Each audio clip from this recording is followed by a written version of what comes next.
Hello everyone, स्वागत है दोस्तों मेरा फिर से आप सभी लोग का हमारे इस न्यू वीडियो में। दोस्तों आज की इस वीडियो में हम बात करने वाले हैं सीआईएसएफ हेड कांस्टेबल के प्रीवियस ईयर क्वेश्चन पेपर के बारे में। जी हाँ दोस्तों, काफ़ी समय से बहुत सारे स्टूडेंट की क्यूरी आ रही थी कि सर जो सीआईएसएफ हेड कांस्टेबल का प्रीवियस ईयर का क्वेश्चन पेपर है उसका एक वीडियो लेकर के आओ, जिसके माध्यम से हमें पता चल सके कि जो क्वेश्चन है वो किस तरह के पूछे जाएंगे, क्वेश्चन का लेवल क्या रहेगा, ताकि हम अपनी प्रिपरेशन को उस तरह से कर पाए और अच्छे से अच्छे मार्क्स को स्कोर कर पाए।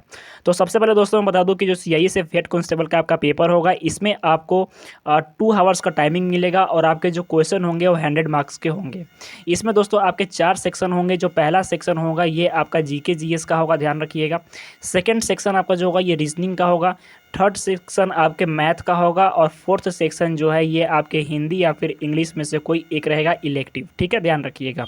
तो बेसिकली दोस्तों आज के इस पेपर में हम देखने वाले हैं कि सीआईएसएफ हेड कांस्टेबल का जो पेपर होगा उसमें किस तरह के क्वेश्चन पूछे जाएंगे, और साथ ही दोस्तों हम देखेंगे कि आपका जो क्वेश्चन का लेवल रहे वो किस तरह का रहेगा। दोस्तों ये काफ़ी पुराना क्वेश्चन पेपर है, तो इसमें हो सकता है कि कुछ क्वेश्चन मिसप्रिंट हो गए हों, यानी उसको इसमें नहीं आ पाए हों, तो आपको परेशान नहीं होना है। ये क्वेश्चन पेपर हिंदी और इंग्लिश दोनों में है। मैं इसी वजह से सभी स्टूडेंट को इसके माध्यम से एक्सप्लेन कर पाऊंगा। तो चलिए दोस्तों बिना देर के पेपर को शुरू करते हैं, लेकिन उससे पहले अगर आप हमारे इस यूट्यूब चैनल पर पहली बार आ रहे हो तो चैनल को सब्सक्राइब कर लीजिएगा, ताकि आपको इस तरह के जितने भी अपडेट हो सबसे पहले देखने को मिले। तो चलिए दोस्तों बिना देर के वीडियो को शुरू करते हैं। तो सबसे पहले दोस्तों जैसा कि आप देख सकते हो मेरे स्क्रीन के ऊपर की जो क्वेश्चन नंबर 1 है, यानी जो सेक्शन 1 है ये आपके जीके जीएस का सेक्शन है। और सबसे पहले जो क्वेश्चन है वो ये है कि निम्नलिखित में से कौन सा हड़प्पा का व्यापार केंद्र था, यानी which one among the following was the Harappa trading station. यानी आप समझ सकते हो कि हड़प्पा का ऐसा कौन सा साइट था जहाँ पे कि ट्रेड होते थे, ट्रेड यानी कि व्यापार। ठीक है, आपके ऑप्शन दिए गए हैं। पहला ऑप्शन है सुक्ताडोर, दूसरा है आपका कालीबंगन, तीसरा है आपका लोथल और चौथा है आपका रोपड़। तो दोस्तों इसके सही जवाब क्या हो जाएगा आपको हमारे कमेंट सेक्शन में बताना है, या फिर आप अपने कॉपी पर नोट डाउन करते रहोगे सही आंसर को, और लास्ट में आप स्कोर बताओगे अपना कमेंट सेक्शन में कि आप कितना स्कोर कर पा रहे हो। तो सबसे पहले दोस्तों जो इसका जो सही जवाब हो जाएगा ये हो जाएगा ऑप्शन सी लोथल। यानी लोथल जो था उस टाइम, यानी हड़प्पा साइट का जो है ये उस टाइम का व्यापार का केंद्र था। लोथल एक और चीज़ के लिए फेमस था क्योंकि यहाँ पे पोर्ट, ठीक है, पोर्ट ध्यान रखिएगा कि जो पोर्ट था ना, पोर्ट स्पेशली यहाँ पे ही लोकेटेड था। यानी हड़प्पा साइट का जो कह सकते हैं कि जहाँ पे जहाज़ यानी पानी वाले जो जहाज़ लगते थे, पोर्ट था, ये लोथल ही था, ध्यान रखिएगा। ठीक है, इसके बाद है क्वेश्चन नंबर 2। एक और चीज़ बता दूं लोथल के बारे में कि लोथल किस नदी पे लोकेटेड है ये भी आता है। तो लोथल जो है ये भोगवा नदी पे स्थित है। आप बताइएगा मुझे कमेंट सेक्शन में कि लोथल की खोज किसने की थी। लोथल जो है खोज किसने की थी। हड़प्पा की बात करें कि हड़प्पा की खोज किसने की थी, तो ये दयाराम साहनी ने की थी। ध्यान रखिएगा, दयाराम साहनी ने की थी। कब की थी, तो आपके 1921 में की थी। ठीक है, तो आप ध्यान रखिए कि हड़प्पा की खोज किसने की थी, तो दयाराम साहनी ने की थी। कब की थी, तो 1921 में की थी। लोथल जो है ये भोगवा नदी के किनारे स्थित है, और ये किसके लिए फेमस था, तो ये व्यापार केंद्र के लिए फेमस था, और साथ ही यहाँ पे पोर्ट था। ठीक है, पोर्ट था, पोर्ट यानी कि जो यहाँ पे जहाज वगैरह लगते हैं। ठीक है, इसके बाद है क्वेश्चन नंबर 2। क्वेश्चन नंबर 2 क्या कह रहा है कि निम्नलिखित में से किसने कलिंग युद्ध के बाद राजा अशोक के परिवर्तन को दर्ज किया। यानी इसमें से कौन सा ऐसा लेख है, ठीक है, रॉक एडिट जो लिखे थे अशोक ने, which one of the following record the transformation of a king Ashoka after the Kalinga war. मीन्स कि इनमें से कौन सा ऐसा लेख था जिसके बाद उस पर लिखा गया है कि अशोक इस युद्ध के बाद चेंज हो गया था, यानी कलिंग युद्ध के बाद। तो सबसे पहले दोस्तों आपके जो ऑप्शन है आप देख सकते हो कि ऑप्शन 1 है आपका, यानी ए है रॉक एडिक्ट, ऑप्शन बी है आपका रॉक एडिट 6, तो ऑप्शन सी है आपका रॉक एडिट 4, और ऑप्शन डी है रॉक एडिट 2। तो दोस्तों सबसे पहले बता दूं कि जो कलिंग का युद्ध था ये कब हुआ था, तो 261 बीसी में। ध्यान रखिएगा, ये स्पेशल इंपॉर्टेंट हो जाता है। ये क्वेश्चन अक्सर आता है कि कलिंग का युद्ध कब हुआ था, तो 261 बीसी में हुआ था। अब बात कर ले कि किस रॉक एडिक्ट में इसके बारे में बताया गया है कि कलिंग युद्ध के बारे में जानकारी दी गई है कि अशोक ने इस युद्ध को लड़ा था। तो दोस्तों ये आपका रॉक एडिट जो है 13, ध्यान रखिएगा, रॉक एडिट 13 जो था इसमें इस युद्ध के बारे में चर्चा की गई है। इसके बाद दोस्तों क्वेश्चन नंबर 3। क्वेश्चन नंबर 3 कह रहा है कि रेड क्रॉस का अंतर्राष्ट्रीय मुख्यालय कहाँ है, यानी where is the capital of Red Cross जो ऑर्गेनाइजेशन है इसका हेडक्वार्टर कहाँ है। आपके ऑप्शन दिए गए हैं। ऑप्शन 1 है न्यूयॉर्क, ऑप्शन बी है जिनेवा, ऑप्शन सी है लंदन और ऑप्शन डी है पेरिस। तो यानी जो रेड क्रॉस संस्था है इसका जो हेडक्वार्टर है ये कहाँ पे स्थित है। तो सबसे पहले दोस्तों बता दूं कि जो रेड क्रॉस है इसका जो हेडक्वार्टर है ये आपके जिनेवा में स्थित है। जिनेवा कहाँ पे स्थित है, तो दोस्तों आपके स्विट्जरलैंड में स्थित है जिनेवा, ध्यान रखिएगा। अगर मैं आपसे पूछूं कि जो यूएनओ है यूएनओ यानी यूनाइटेड नेशन ऑर्गेनाइजेशन, इसकी स्थापना कब हुई थी और इसका हेडक्वार्टर कहाँ पे है? तो सबसे पहले दोस्तों जो इसकी स्थापना हुई थी ये 24 अक्टूबर को हुई थी 1945 में, 1945 में, ध्यान रखिएगा। लेकिन आप मुझे कमेंट सेक्शन में बताओगे कि यूएनओ का जो अभी वर्तमान अध्यक्ष अभी कौन है, ठीक है। हेडक्वार्टर की मैं बात करूँ तो हेडक्वार्टर दोस्तों इसका लोकेटेड है न्यूयॉर्क में, न्यूयॉर्क के मैनहट्टन द्वीप है एक, वहाँ पे इसका जो हेडक्वार्टर है वो लोकेटेड है। तो कमेंट सेक्शन में आप मुझे बताओगे कि अभी वर्तमान में यूएनओ के जो अध्यक्ष हैं वो कौन है। इसके बाद है क्वेश्चन नंबर 5। क्वेश्चन नंबर 5 कह रहा है कि देश में मगरमच्छ बैंक जो है वो कहाँ पे स्थित है, यानी the crocodile bank of the country is located, यानी जो एक बैंक है क्रोकोडाइल बैंक जिसको कि हम मगरमच्छ बैंक कहते हैं, मगरमच्छ बैंक कहते हैं, वो कहाँ पे स्थित है? आपके ऑप्शन है, option A Madras, option B Bangalore, option C Visakhapatnam या फिर ऑप्शन डी तिरुवनंतपुरम। तो दोस्तों सबसे पहले ये जो आप देख रहे हो मगरमच्छ बैंक, ये एक बैंक है। जिस तरह से आपके एसबीआई हैं, पीएनबी है, तो इसी तरह से ये आपका मगरमच्छ बैंक भी है। और इसकी जो संस्थान है ये आपकी स्थित है इंडिया में। और इंडिया में कहाँ पे स्थित है? तो दोस्तों ये आपके मद्रास में स्थित है, ध्यान रखिएगा। यानी जो मगरमच्छ बैंक है ये, इसका जो संस्था है ये आपके मद्रास में लोकेटेड है। तो ये थोड़ा सा क्रिटिकल यानी कुछ अलग हट के प्रश्न है, तो आप इसको ध्यान में रखिएगा। बात करें अगर दोस्तों हम कि SBI, state bank of India, SBI की जो स्थापना है ये कब की गई थी, ठीक है।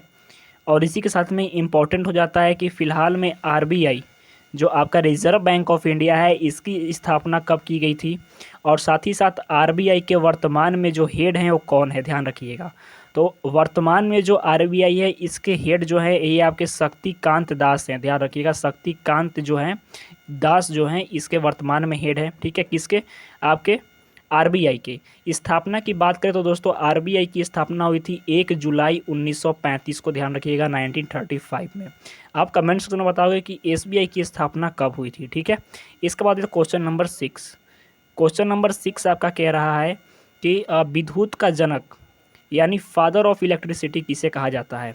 दोस्तों ये फिजिक्स से क्वेश्चन है आपका। तो फादर ऑफ इलेक्ट्रिसिटी किसे कहा जाता है? आपका ऑप्शन है, ऑप्शन ए एंडर्स को, ऑप्शन बी एलेंड्रो वोल्टा को, ऑप्शन सी है फैराडे को, और ऑप्शन डी है अलेक्जेंडर ग्राहम बेल को। तो दोस्तों आपके यहाँ पे ऑप्शन भी दिए गए हैं, आप हिंदी इंग्लिश दोनों में देख सकते हो, और जिसमें आपको सुटेबली आंसर आए आप मुझे कमेंट सेक्शन में बता सकते हो या फिर नोट डाउन कर सकते हो। तो बात करें कि अगर विद्युत के जनक के बारे में पूछा तो दोस्तों इलेक्ट्रिसिटी, फादर ऑफ इलेक्ट्रिसिटी जो है ये माइकल फैराड को कहा जाता है, ध्यान रखिएगा। बात करें कि अलेक्जेंडर जो ग्राहम बेल हैं ये किस चीज़ के खोज करता है? इसके बाद दोस्तों आपका क्वेश्चन नंबर 7। क्वेश्चन नंबर 7 क्या कह रहा है कि किस भारतीय राज्य की जो तट रेखा है वो सबसे लंबी है, यानी which Indian state has the longest coast line, यानी भारत का ऐसा कौन सा राज्य है जिसकी जो तटीय सीमा है यानी जो कोस्टल रीजन है वो सबसे ज़्यादा लंबा है। आपके ऑप्शन है, option A Kerala, option B Gujarat, option C Tamil Nadu और ऑप्शन डी महाराष्ट्र। तो दोस्तों आपका जो सही जवाब इसका हो जाएगा ये हो जाएगा आपका गुजरात। ध्यान रखिए कि जो सबसे लंबी कोस्टल लाइन है ये आपकी गुजरात से लगती है। दोस्तों आप इसमें देख सकते हो कि ये इंडिया का मैप है, और जो समुद्री पार्ट हो जाता है यहाँ पे जहाँ से समुद्र जा कर के लगता है उसको हम कोस्टल रीजन कहते हैं, ठीक है। किनारे वाले पार्ट को हम कोस्टल रीजन कहेंगे। तो गुजरात दोस्तों आपका यहाँ पर लोकेटेड है, और सबसे जो ज़्यादा कोस्टल लाइन है ये गुजरात से लगती है, ध्यान रखिएगा। बात करें कि बाकी सारे जो स्टेट हैं जैसे कि केरला हो गए, तो केरला की कैपिटल कहाँ पे है? राजधानी भी दोस्तों अक्सर पूछता है एग्जाम में, तो कैपिटल कहाँ पे है केरला की? आप मुझे कमेंट सेक्शन में बताओगे। गुजरात की बता दूं मैं तो गुजरात की दोस्तों आपकी गांधीनगर है। तमिलनाडु की कहाँ पे है? तो तमिलनाडु की आपकी चेन्नई है। और महाराष्ट्र की कहाँ पे है? तो आप सभी को पता होगा कि महाराष्ट्र की जो मुंबई है ये कैपिटल है। लेकिन आप मुझे बताओगे कि केरल की कैपिटल कहाँ पे है। इसके बाद आपका क्वेश्चन नंबर 8। क्वेश्चन नंबर 8 क्या कह रहा है कि एक विशेष देश यानी एक स्पेशल कंट्री, ठीक है, जहाँ पे 35 मिलियन जो लोग हैं वो गुफाओं में रहते हैं। ध्यान रखिएगा क्वेश्चन काफ़ी इंपॉर्टेंट है कि यानी इंडिया का वर्ल्ड का एक ऐसा कंट्री है जहाँ पे कि 35 मिलियन जो लोग हैं अभी भी कैव यानी गुफा में रहते हैं, ध्यान रखिएगा। आपके ऑप्शन है भारत, ऑप्शन बी है आपका अफ्रीका, ऑप्शन सी है आपका जर्मनी और ऑप्शन डी है आपका चीन। तो दोस्तों का जो सही जवाब हो जाएगा ये हो जाएगा आपका ऑप्शन डी चीन। जो चीन है इसके अभी फ़िलहाल 35 मिलियन जो लोग हैं ये गुफाओं में रहते हैं। ध्यान रखिएगा, ये काफ़ी अमेजिंग फैक्ट आपको लग रहा होगा, लेकिन ये रियलिटी है, आप इसी को सर्च कर लेना, ठीक है। 35 मिलियन पीपल अभी ऐसे हैं जो कि इग्लू वगैरह, क्योंकि जो ठंडा रीजन है वहाँ पे इग्लू वगैरह में, या फिर ऐसे भी लोग हैं जहाँ पे कि गुफा बना करके रहते हैं। बात करें कि चीन की जो कैपिटल है वो कहाँ पे हो जाएगी, तो दोस्तों चीन की जो कैपिटल है ये बीजिंग हो जाएगी। और चीन की जो क्या मैं बात करूँ कि इसकी करेंसी क्या हो जाएगी, तो ये आपके नागल्ट्रम हो जाएगी। ध्यान रखिएगा, नागल्ट्रम या फिर रिम्बिंग, ये भी आपकी चीन की करेंसी हो जाएगी। बात करें दोस्तों कि अफ्रीका के बारे में, तो अफ्रीका को एक स्पेशल पॉइंट है जो कि अफ्रीका को जाना जाता है, जिसको कि हम डार्क कॉन्टिनेंट कहते हैं। ध्यान रखिएगा, डार्क कॉन्टिनेंट यानी काला महादेश कहते हैं। ध्यान रखिएगा, काला महादेश, ठीक है, महाद्वीप। इसके बाद दोस्तों आपको क्वेश्चन नंबर 9 क्या कह रहा है कि केरल का सबसे अधिक आबादी वाला निगम कौन सा।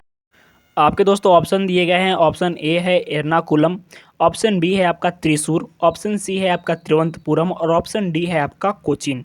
तो दोस्तों क्वेश्चन यहाँ पे पूछ रहा है कि the most populated corporation of Kerala, यानी केरला का मोस्ट इम्पोर्टेंट जो पॉपुलेटेड एरिया है वो केरला का कौन सा है।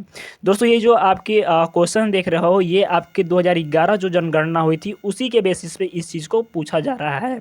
तो सबसे पहले दोस्तों बता दूं कि ये थोड़ा सा क्वेश्चन जो है आउट ऑफ सिलेबस हो जाएगा, तो इसका जो सही जवाब हो जाएगा उस टाइम का ये करेंट अफेयर्स था। तो आपका दोस्तों जो त्रिशूर है ये फेमस है इसी के लिए, क्योंकि वहाँ पे जो सबसे अधिक जो आबादी है ये केरला की बिलोंग करती है आपके त्रिशूर में। बात करें दोस्तों, मैंने पिछली बार पूछा था आपके पीछे वाले क्वेश्चन में कि कैपिटल कहाँ पे है आपकी केरला की, तो दोस्तों ये हो जाएगी आपकी तिरुवनंतपुरम। ध्यान रखिएगा, ठीक है। इसके बाद है आपका क्वेश्चन नंबर 10। क्वेश्चन नंबर 10 क्या कह रहा है कि भारत में डाक टिकटों की शुरुआत किसके द्वारा की गई थी, यानी डाक टिकट जो है the postage stamp were introduced in India by, यानी भारत में डाक टिकट जो है वो किसके द्वारा शुरू किए गए थे। आपके ऑप्शन है, option A Lord Dalhousie, option B Lord Canning, option C Lord Ripon और ऑप्शन डी लॉर्ड वेलेस्की। तो दोस्तों आपका जो सही जवाब हो जाएगा ये हो जाएगा ऑप्शन ए लॉर्ड डलहौजी। ध्यान रखिएगा, ठीक है। लॉर्ड डलहौजी के बारे में कुछ और इंपॉर्टेंट पॉइंट जान ले, जैसे इन्होंने हड़प नीति शुरू की थी। हड़प नीति दोस्तों एक ऐसी प्रकार की नीति थी कि अगर मान लो किसी राजा का कोई लड़का नहीं होता था तो उसका जो क्षेत्र है उसको ऑटोमेटिकली जो ब्रिटिशर्स हैं अपने कब्जे में ले लेते थे। ध्यान रखिएगा। इसी के साथ बात करें कि जो हड़प नीति वाला प्रोसेस है इसकी स्टार्ट किसने की थी, तो ये लॉर्ड डलहौजी ने ही की थी। कब की थी, तो 1948 में की थी। ये क्वेश्चन आता है, ध्यान रखिएगा। बात करें कि लॉर्ड डलहौजी ने और भी कुछ इंपॉर्टेंट काम किए थे, जैसे इन्होंने जो सबसे पहले है कि रेल जो है सबसे पहले किसने चलवाए थे, रेल लाइन की स्थापना किसने की थी, तो इन्होंने ही की थी। कहाँ से, तो मुंबई से ठाणे तक 34 किलोमीटर की जो रेलगाड़ी है वो चली थी किसके समय में, तो लॉर्ड डलहौजी के समय में ही। तो ये दोस्तों इंपॉर्टेंट कुछ पॉइंट हो जाएंगे, ठीक है। इसके बाद आपका क्वेश्चन नंबर 11। क्वेश्चन नंबर 11 क्या कह रहा है, द कैरेक्टर कुरुथम्मा, ठीक है। एक कैरेक्टर मीन्स कि एक नाटक का कैरेक्टर है कुरुथम्मा, एक पुस्तक कह सकते हैं हम। इसको किसके द्वारा लिखा गया था, यानी बनाया गया था, किसने बनाया था इसको। आपके ऑप्शन है थकाजी, एस के पोट्टुकड्डड़, ऑप्शन सी है एम.टी. वासुदेव नारायण और ऑप्शन डी है ओ चंदू मेनन। दोस्तों ये काफ़ी पुराना क्वेश्चन है तो इसमें थोड़ा सा समस्या आएगी आपको, तो इसका जो सही जवाब बता देता हूं मैं आपको, ऑप्शन सी हो जाएगा एम.टी. वासुदेव नायर। लेकिन आप मुझे कमेंट सेक्शन में बताओगे कि अर्थशास्त्र किसने लिखा था, अर्थशास्त्र किसने लिखा था, ठीक है। एक और पुस्तक कदम्बरी की रचना किसने की थी। दोस्तों ये इंपॉर्टेंट हो जाएगा जो मैं बता रहा हूँ, ध्यान रखिएगा। अर्थशास्त्र कदम्बरी, ठीक है। और इसके बाद एक तीसरा भी पुस्तक हो जाएगा जो कि काफ़ी इंपॉर्टेंट है आपके एग्जामिनेशन से, कि यमा दोस्तों एक पुस्तक है यमा, ठीक है। ये किसने लिखा था, ये वर्तमान के अभी कोई लेखक ने लिखा था, लेकिन किसने लिखा था आप मुझे कमेंट सेक्शन में बताओगे। वैसे यमा थोड़ा सा हार्ड हो जाएगा, आप मुझे कदम्बरी का और अर्थशास्त्र का बताओगे। यमा मैं बता दूं कि ये आपके महादेवी वर्मा ने लिखा था, महादेवी वर्मा ने दोस्तों इसको लिखा था, किसको, यमा को। ध्यान रखिए। इसके बाद दोस्तों आपका क्वेश्चन नंबर 12। क्वेश्चन नंबर 12 क्या कह रहा है कि बिना उंगलियों वाला लेकिन नाखून वाला जानवर कौन सा है, यानी क्वेश्चन कह रहा है कि the animal without finger but they have nails, यानी एक ऐसा जानवर जिसका उंगली नहीं है लेकिन उसके नाखून होते हैं। आपके ऑप्शन दिए गए हैं बाघ, ठीक है, यानी टाइगर, ऑप्शन बी है शेर, ऑप्शन सी है हाथी और ऑप्शन डी है कुत्ता। तो यानी इनमें से कौन सा ऐसा जानवर है जिसके उंगली तो नहीं है लेकिन उसका नाखून है। तो दोस्तों इसका जो सही जवाब हो जाएगा ये हो जाएगा ऑप्शन सी। तो मैं आपको बता दूं सबसे पहले चीज़ कि आपके दोस्तों जो पेपर आएगी उसमें current affairs most important role play करेगा, ध्यान रखिएगा। करंट अफेयर्स को दोस्तों उस टाइम की ये क्वेश्चन है, आपको ध्यान रखना होगा, क्योंकि करंट अफेयर्स किसी भी जो पेपर है उसका जो पूरा आपका पैटर्न डिसाइड कर देता है कि आपका सिलेक्शन होगा या नहीं होगा। क्योंकि जो बच्चा का फोकस करंट पे है, आप हिस्ट्री, ज्योग्राफी, सिविक्स, इकोनॉमिक्स सब लोग पढ़ के जाएंगे और आप लोगों का पढ़ा हुआ होगा, लेकिन जो रियल स्कोर करेगा वो करंट अफेयर्स करेगा। तो करंट अफेयर्स के लिए भी दोस्तों आपको रेगुलर क्लासेस हमारे चैनल पे इस पे मिल जाएगी, जिसमें कि आपके इंपॉर्टेंट जो टॉपिक्स है उसको कवर अप कर दिया जाएगा। ठीक है, आप कमेंट सेक्शन में कमेंट करना कि क्या आपको ये क्लास चाहिए या नहीं चाहिए। तो बता दो कि दोस्तों का जो सही जवाब हो जाएगा ये हो जाएगा हाथी। और हाथी में कौन सा हाथी? तो एशियन जो एलिफेंट होती हैं, केवल एशियन एलिफेंट उनमें ही ये पाया जाता है, ध्यान रखिएगा। इसके बाद आपका क्वेश्चन नंबर 13। क्वेश्चन नंबर 13 यानी 13 क्या कह रहा है कि खाना पकाने के दौरान कौन सा विटामिन जो है वो नष्ट हो जाता है। यानी जब खाना को हम बॉयल करते हैं, उबालते हैं, गर्म करते हैं गैस पे, तो कौन सा जो विटामिन है इनमें से नष्ट हो जाता है। आपके ऑप्शन है vitamin D, vitamin B, vitamin C और विटामिन बी, आपके ऑप्शन दिए गए हैं। तो दोस्तों इसका जो सही जवाब हो जाएगा मैं आपको बता दूं ये हो जाएगा विटामिन सी। ठीक है, विटामिन सी जो है जब आप खाना गर्म करते हो तो उस टाइम दोस्तों ये जो है ये पूरी तरह से नष्ट हो जाता है।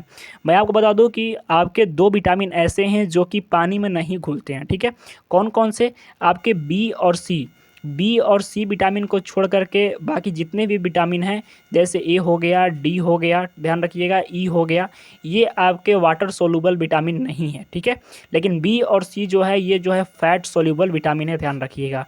बात कर लेते हैं कि विटामिन सी का जो नेम है वो क्या है, विटामिन सी का नाम क्या है, साइंटिफिक नेम? तो दोस्तों ये है आपका एस्कॉर्बिक एसिड, ध्यान रखिएगा, एस्कॉर्बिक एसिड जो है इसका नाम है।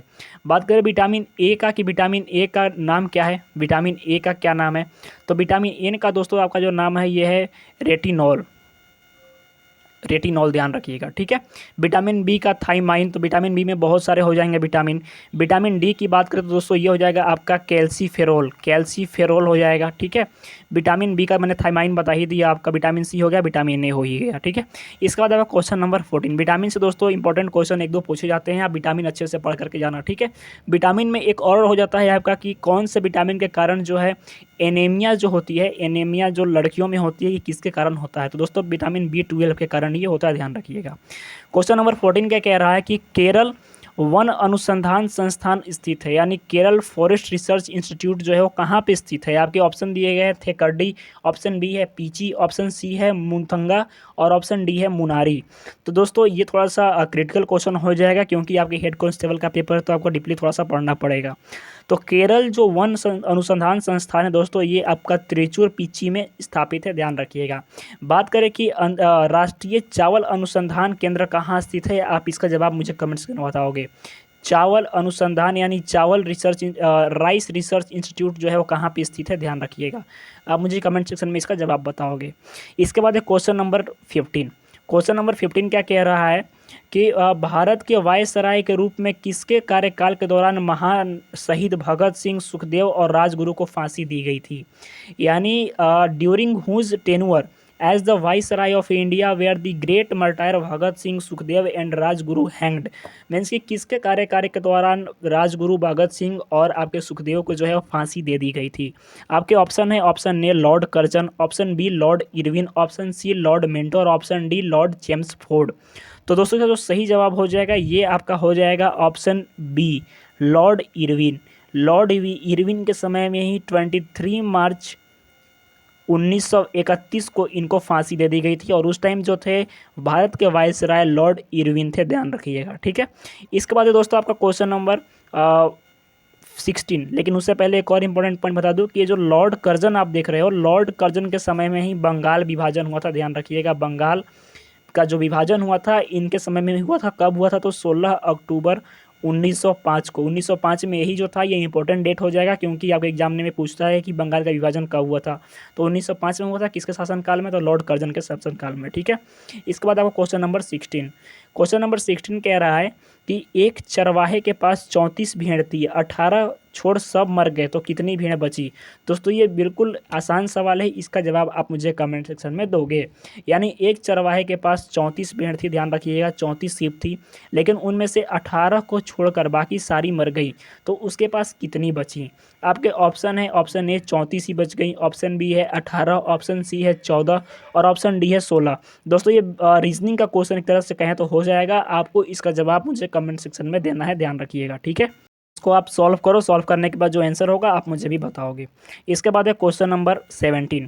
क्वेश्चन नंबर 17 क्या कह रहा है कि प्रसिद्ध मुस्लिम शासक चांद बीबी निम्नलिखित में से किस राज्य से संबंधित थी। यानी जो चांद बीबी हैं वो किस राज्य से संबंधित थी। आपके ऑप्शन है, option A Bijapur, option B Golconda, option C Ahmednagar और ऑप्शन डी बरारी। तो यानी जो मुस्लिम शासक चांद बीबी थी उनका संबंध किस जगह से था।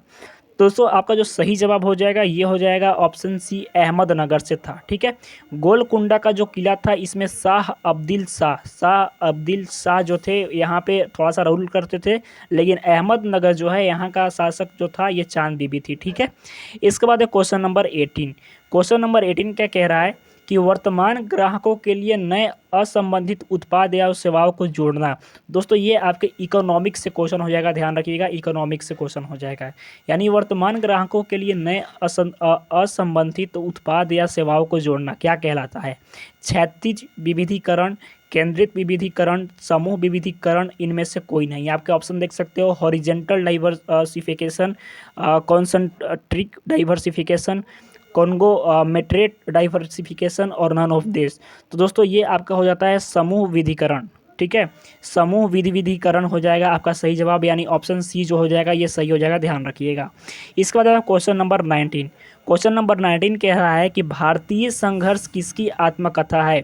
यानी एक पुस्तक है भारतीय संघर्ष, ये किसकी आत्मकथा है। आपके ऑप्शन दिए गए हैं, सरोजनी नायडू, ऑप्शन बी बाल गंगाधर तिलक, ऑप्शन सी जवाहरलाल नेहरू और ऑप्शन डी सुभाष चंद्र बोस। आपके क्वेश्चन नंबर 19 दोस्तों यही कह रहा है कि द इंडियन स्ट्रगल एक पुस्तक नाम है, एक बुक है, ठीक है। ये क्या है, एक बुक है, और इसको किसने लिखा था। ऑटोबायोग्राफी यानी किसकी है ये, सरोजनी नायडू की है, बाल गंगाधर तिलक की है, जवाहरलाल नेहरू की है या फिर सुभाष चंद्र बोस की है। तो दोस्तों आपका जो भारतीय संघर्ष है ये पुस्तक जो है इसकी रचना की थी किसने, तो सुभाष चंद्र बोस ने की थी, ध्यान रखिएगा, यानी उनकी ये ऑटोबायोग्राफी है। लेकिन आपसे पूछे कि माइन काम्फ यानी मेरा संघर्ष, ध्यान रखिएगा, आप कंफ्यूज मत होइएगा। मेरा संघर्ष दोस्तों और भारतीय संघर्ष तो हो गया सुभाष चंद्र बोस का, लेकिन जो ये मेरा संघर्ष पुस्तक है ये जो पुस्तक के ऑटोबायोग्राफी थी ये थी आपके एडोल्फ हिटलर की। यानी हिटलर की बायोग्राफी का क्या नाम था, मेरा संघर्ष, माइन काम्फ, ठीक है। और भारतीय संघर्ष किसका था, सुभाष चंद्र बोस का। इसको ध्यान रखिएगा, आपके एग्जाम में ये आ सकता है। इसके बाद है आपका क्वेश्चन नंबर 20। क्वेश्चन नंबर 20 क्या कह रहा है कि अष्टदिग्गज जो थे नाम से जाने जाने वाले कवियों का एक समूह किसके राज्य में रहता था, ठीक है। आपके ऑप्शन है कि a group of a poet known as Ashtadiggaj adorn the kingdom of, यानी किसके राज्य में रहते थे। आपके ऑप्शन है Harihara, option B Bukka, option C Alauddin Hasan और ऑप्शन डी कृष्णदेव राय। तो दोस्तों आपके जो अष्टदिग्गज है ये रहते थे आपके कृष्णदेव राय के दरबार में, जिसमें से एक आपके तेनालीराम भी थे। तेनालीराम, इनके बारे में आपने सुना होगा, ठीक है। कृष्णदेव राय के बारे में बात करें तो दोस्तों ये जो थे ये आपके विजयनगर अंपायर के राजा थे, ठीक है। विजयनगर अंपायर के राजा थे ये, ठीक है। विजयनगर की बात करूँ तो दोस्तों ये आपके तुंगभद्रा नदी के तट पे स्थित था, तुंगभद्रा नदी के तट पे। तो ये भी क्वेश्चन आता है कि विजयनगर जो है वो किस नदी के तट पे स्थित है, तो तुंगभद्रा नदी के तट पे स्थित है। तो अष्ट प्रधान जो थे दोस्तों, अष्टदिग्गज, ये कृष्णदेव राय के दरबार में रहते थे। इसके बाद दोस्तों आपका क्वेश्चन नंबर 21। क्वेश्चन नंबर 21 कह रहा है कि क्रिकेट ऑर्गेनाइटेड इन, यानी क्रिकेट की जो उत्पत्ति हुई थी वो कहाँ से हुई थी। यानी क्रिकेट की जो उत्पत्ति है ओरिजिनेटेड है कहाँ से हुआ था। आपके ऑप्शन है, option A Bharat, option B America, option C दक्षिण अफ्रीका और ऑप्शन डी इंग्लैंड। यानी जो क्रिकेट था इसकी उत्पत्ति कहाँ से हुई थी।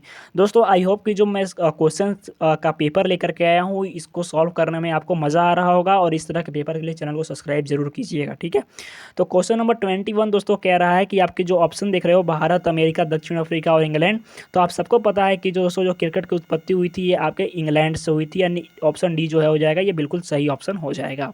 बात करें क्रिकेट के पहले मैच के बारे में कि पहला इंटरनेशनल मैच कब खेला गया था, तो दोस्तों 1976 में पहला मैच खेला गया था। किसके बीच में, तो ऑस्ट्रेलिया के बीच में और आपके इंग्लैंड के बीच में, ध्यान रखिएगा। इसके बाद दोस्तों आपका क्वेश्चन नंबर 22। क्वेश्चन नंबर 22 क्या कह रहा है कि उस केरलवासी का नाम बताइए जिसने संयुक्त राष्ट्र में एक महान भाषण दिया था। दोस्तों एक चीज़ बता दूं कि इसमें केरल से जुड़े हुए सवाल क्यों आ रहे हैं दोस्तों, क्योंकि आपके जो CISF का जो पेपर होता है ये ऑफलाइन पेपर होता है, ध्यान रखिएगा। ऑफलाइन पेपर होता है, ये चीज़ आपको पता होनी चाहिए OMR सीट पे, और ओल्ड पेपर है तो ये पूरी तरह से ऑफलाइन पेपर था। तो काफ़ी संघर्ष के बाद दोस्तों ये पेपर मिल पाया है, प्रिपेयर किया गया है। तो आपको बता दूं कि दोस्तों जो CISF का ऑफलाइन पेपर था तो ये आपके रीजन वाइज होता है, ध्यान रखिएगा। जैसे आपके बिहार वगैरह का, उत्तर प्रदेश वगैरह का पेपर जो है काफ़ी अलग अलग उन्हीं के राज्य में सेंटर्स पे होते हैं, तो जो क्वेश्चन सेट होते हैं वहाँ के लोकल जो ऑफिसर्स हैं वही करते हैं, ठीक है। तो ये दोस्तों आपके साउदर्न पार्ट का पेपर हो गया, तो इस वजह से इसमें थोड़ा सा केरल से और जो साउदर्न पार्ट है उससे जुड़ा हुआ थोड़ा सा क्वेश्चन ज़्यादा आ जाता है। तो चलिए इस क्वेश्चन को कैंसिल कर देते हैं हम और आपसे क्वेश्चन पूछ लेते हैं इसके जगह पे। क्वेश्चन क्या है कि क्वेश्चन आपसे कहा जाएगा कि यूएन में भाषण देने वाली प्रथम भारतीय महिला कौन थी, ध्यान रखिएगा। प्रथम भारतीय महिला कौन थी, उनका नाम आपको बताना है। तो दोस्तों जो यूएन में यानी यूनाइटेड नेशन में भाषण देने वाली प्रथम महिला कौन थी, तो ये आपकी विजय लक्ष्मी पंडित थी, ध्यान रखिएगा। विजय लक्ष्मी पंडित यानी यूएन में यानी संयुक्त राष्ट्र महासंघ में भाषण देने वाली प्रथम महिला कौन थी, तो विजय लक्ष्मी पंडित थी, ध्यान रखिएगा, ठीक है। इसके बाद आपका क्वेश्चन नंबर 23। क्वेश्चन नंबर 23 क्या कह रहा है कि कोयंगलूर कवि कुंटीजन, दोस्तों ये भी आपका वो पुराना ही हो जाएगा यानी केरल से ही जुड़ा हुआ है। तो इसके जगह पे एक और क्वेश्चन आपको नया दे देते हैं, ठीक है। क्वेश्चन क्या देते हैं कि आप हमें कमेंट सेक्शन में ये बताओ कि आपकी एक पुस्तक डिस्कवरी ऑफ इंडिया यानी भारत एक खोज, ये किसने लिखा था। डिस्कवरी ऑफ इंडिया किसने लिखा था। आपके ऑप्शन में बता दूं, पहला ऑप्शन आपका हो जाएगा जवाहरलाल नेहरू और सेकंड ऑप्शन आपका हो जाएगा महात्मा गांधी और जवाहरलाल नेहरू में से आपको बताना है कि डिस्कवरी ऑफ इंडिया जो पुस्तक है इसकी रचना किसने की थी। क्वेश्चन नंबर 23 की जगह पे मैं इसको लेकर के आया हूँ, ठीक है। इसके बाद आपका क्वेश्चन नंबर 24। क्वेश्चन नंबर 24 क्या कह रहा है कि कौन सी मोहनलाल फिल्म स्वतंत्रता संग्राम पे मीन्स की आधारित थी। तो दोस्तों मोहनलाल जो थे ये एक डायरेक्टर थे। जिस तरह से आप देखते हो कि अभी जो डायरेक्टर हैं उनकी मूवी जैसे करण जौहर की कौन सी फिल्म जो स्वतंत्रता पर आधारित थी, तो ठीक इसी तरह से मोहनलाल की ऐसी कौन सी फिल्म थी जो स्वतंत्रता संग्राम पर आधारित थी। तो मूवी से भी दोस्तों ये क्वेश्चन पूछा जाता है, काफ़ी एंशिएंट पेपर है, पुराना पेपर है। तो आपके इस क्वेश्चन के स्थान पर आपको बता दूँ कि एक और क्वेश्चन आपको दे देता हूँ मैं कि फिलहाल में जो ऑस्कर है, ध्यान रखिएगा, ऑस्कर अवार्ड, इससे भी क्वेश्चन पूछा जाएगा। तो वर्तमान में ऑस्कर किस मूवी को दिया गया है, आप कमेंट सेक्शन में मुझे बताओगे कि वर्तमान में जो ऑस्कर है वो किस मूवी को दिया गया है, ठीक है, क्योंकि ऑस्कर से क्वेश्चन दोस्तों आपके आएंगे। इसके बाद क्वेश्चन नंबर 25। दोस्तों क्वेश्चन नंबर 25 कह रहा है कि संयुक्त राष्ट्र सदस्य देशों द्वारा विश्व व्यापार संगठन यानी इस क्वेश्चन का मतलब यही है कि WTO वर्ल्ड ट्रेड ऑर्गेनाइजेशन की स्थापना कब की गई थी। ध्यान रखिएगा, आप मुझे बताइएगा कि वर्ल्ड ट्रेड ऑर्गेनाइजेशन जो है इसकी स्थापना कब की गई थी। वर्ल्ड ट्रेड ऑर्गेनाइजेशन दोस्तों ये विश्व व्यापारिक संगठन है जो कि बाकी सारे देशों को ग्लोबलाइजेशन में मदद करता है। ग्लोबलाइजेशन मीन्स होता है कि जैसे ये स्पेशली व्यापार के लिए बनाया गया है। यानी अगर मान लो कि इंडिया से आप बिलोंग करते हो, ठीक है, आप अगर इंडिया से बिलोंग करते हो, वर्ल्ड के किसी भी पार्ट में अगर आपका मन है कि चलो भाई मैं ट्रैवल करके यहाँ पे व्यापार करूँगा, ठीक है, तो हो सकता है कि ये देश आपको मना कर दे। यहाँ पे गए तो आपको सिक्योरिटी में यानी आप चले तो गए अपना शिप लेकर के, लेकिन अगला देश के कुछ लोग थे जो आपको लूट लिए वहाँ पे। तो इस चीज़ से बचने के लिए सभी देश ने मिल करके एक आपके WTO का निर्माण किया, WTO का, जो कि आपको इन सारे व्यापार वाले जो चीज़ हैं उन पे कंट्रोल करता है। तो WTO की स्थापना कब की गई थी तो दोस्तों, तो ये भी क्वेश्चन इंपॉर्टेंट हो जाता है कि WTO का फुल फॉर्म क्या होता है। तो दोस्तों ये हो जाता है आपका वर्ल्ड ट्रेड ऑर्गेनाइजेशन, ध्यान रखिएगा। और इसकी स्थापना दोस्तों आपकी होती है 1995 में यानी 1995 में, ध्यान रखिएगा। एक और क्वेश्चन आपसे मैं पूछना चाहूँगा जिसका जवाब आप मुझे कमेंट सेक्शन में दोगे, मैं आपको ऑप्शन भी दूंगा इसका, कि जो आपके WHO है world health organization, world health यानी विश्व स्वास्थ्य संगठन, इसकी स्थापना कब हुई थी। आपके ऑप्शन दोस्तों मैं बता दूँ, ऑप्शन ए है 1948, ऑप्शन बी है आपका 1950 ऑप्शन सी है आपका 1956 और ऑप्शन डी है आपका 1946। तो दोस्तों ये चार ऑप्शन आपको मैंने दिया हो, पूछा हूँ आपकी WHO की स्थापना जो है ये कब हुई थी। आप इसका जवाब मुझे कमेंट सेक्शन में गूगल से खोज कर दो, कहीं से दो, इसका जवाब आप ज़रूर देना। तो आई होप दोस्तों कि आज का जो सेशन है आपको पसंद आया होगा, और इस तरह के वीडियो के लिए दोस्तों चैनल को सब्सक्राइब जरूर कीजिएगा और वीडियो को जरूर से जरूर लाइक कीजिएगा और दोस्तों में शेयर कीजिएगा, ताकि उनको भी पता चल सके कि किस तरह के क्वेश्चन आपके पूछे जाएंगे। तो मिलते हैं दोस्तों नेक्स्ट वीडियो में, तब तक के लिए धन्यवाद, जय हिंद।